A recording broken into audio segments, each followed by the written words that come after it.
भारत के उत्तरी क्षेत्र में मॉनसून ने दस्तक दे दी है। कुछ लोग इसकी खुशी मना रहे हैं तो कुछ दुखी हैं।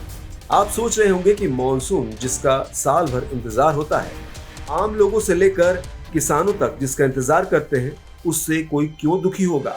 लेकिन बिहार के लोग मॉनसून की खुशियां नहीं मना पाते, क्योंकि मॉनसून उनके लिए तबाही लेकर आता है।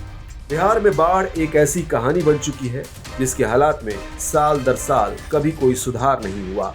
जब भी मॉनसून का मौसम आता है, बिहार तबाही से निपटने की तैयारी कर रहा होता है। भारत के कई राज्य बाढ़ का दंश हर साल झेलते हैं। मध्य प्रदेश, ओडिशा, आंध्र प्रदेश, असम, बंगाल, महाराष्ट्र, गुजरात में हर साल बाढ़ आती है, लेकिन बिहार में हालात सबसे ज्यादा खराब है। बिहार का 75% इलाका हमेशा बाढ़ का दंश झेलता है। राज्य के 38 में से 28 जिले हर साल बाढ़ की विभीषिका को झेलते हैं। खासकर उत्तरी बिहार में रहने वाले इलाके बाढ़ के खतरे के लिहाज से सबसे ज्यादा संवेदनशील माने जाते हैं, और इसका कारण है नेपाल से आने वाली नदियां, जिनकी उत्पत्ति हिमालय की वादियों में होती है।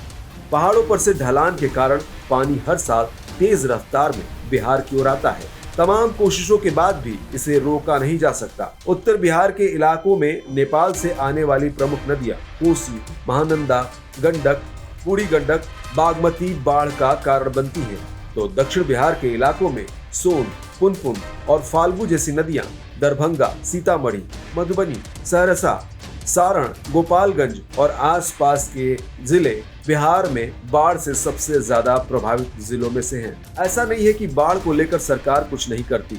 हर साल बाढ़ आती है। प्रभावित इलाकों में सरकार का राहत शिविर चलता है। खाने पीने के सामान बांटे जाते हैं और फिर मुआवजे बांटने की प्रक्रिया चलती है। अगले साल फिर यही हाल होता है और फिर यही प्रक्रिया दोहराई जाती है। हर साल राज्य में मुआवजे के नाम पर 2000 से 3000 करोड़ रुपए का बिल बनता है, लेकिन जिनके घर बार बह गए, फसलें बर्बाद हो गई, सारी गृहस्थी तबाह हो गई, उन्हें इन रुपयों से कितनी राहत मिल सकेगी। बिहार बाढ़ की विभीषिका दशकों से झेल रहा है। नदियों पर तटबंध बनाने का काम 1954 में शुरू किया गया। उस समय राज्य में कुल 160 किलोमीटर इलाके में तटबंध बनाए गए थे। राज्य में उस समय 25 लाख हेक्टेयर का इलाका बाढ़ प्रभावित था। लगभग 70 सालों में राज्य में 13 नदियों पर 3790 किलोमीटर एरिया में तटबंध बनाए जा चुके हैं। इन तटबंधों पर हर साल पानी की तरह रुपए बहाए जा रहे हैं। हर साल औसतन 156 करोड़ से अधिक का खर्च आता है, लेकिन बाढ़ के हालात में कोई बदलाव नहीं देखने को मिलता। उल्टे इन 7 दशकों में बिहार में बाढ़ के खतरे वाला इलाका बढ़कर 68 लाख हेक्टेयर हो गया है, क्योंकि नदियों का लगातार विस्तार हो रहा है। नदियों पर बन रहे तटबंधों के कारण नदी का पानी एक जगह पर रोका जाता है तो दूसरे इलाके में घुस जाता है, फिर नया इलाका बाढ़ की चपेट में होता है। बिहार के कुछ जिले के लोग तो साल के 3 महीने बाढ़ वाले महीने मानकर ही चलते हैं। इन 3 महीनों में ये लोग नाव की सवारी करते हैं। इन महीनों में खेती करना भी आसान नहीं है, क्योंकि हर साल फसल बाढ़ की भेंट चढ़ जाती है।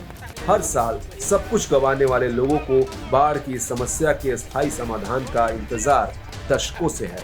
बिहार में हर साल आने वाली इस तबाही से निजात कैसे मिले, इसका जवाब बिहार की जनता दशकों से कर रही है। आपको क्या लगता है, बिहार में आने वाली इस तबाही को कैसे रोका जा सकता है? कमेंट कर बताएं।